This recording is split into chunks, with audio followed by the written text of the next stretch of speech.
Thinking as I was listening to the different speakers speak, I wanted to point out that everything that we do is about Jesus Christ and exalting and glorifying Him. We are not a humanitarian organization. This is not mere humanitarianism. We are concerned about human beings because they're made in the image of God, and it is about the glory of Christ who commands us to rescue those who are being taken away to slaughter. That's why we are here and what we're doing, why we're doing it. One last introductory comment. Yesterday, as Upton and I were getting ready to hand out policy memos, he commented to me that there was a bill that was passed yesterday. It was called HB 2062, I believe. And the language of it is that it's providing for child support for unborn children from the date of conception. So they put that in the language of the bill, to provide child support for unborn children from when? From the date of conception.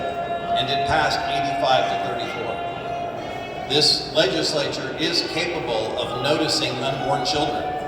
They are capable of stating the truth that life begins at conception and providing rights for them. But how ironic is it that they are providing child support really for the sake of the mother, and yet ignoring the life of unborn children in the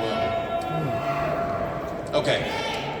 Genesis 9:6-7 says, "Whoever sheds man's blood, by man shall his blood be shed.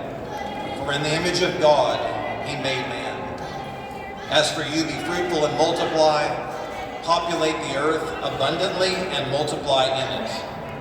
What we see in that text of Scripture is that these are the first two laws that God gave to mankind after he flooded the earth and wiped out everyone except Noah and his family.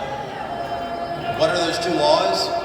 Number one, don't shed man's blood, don't murder.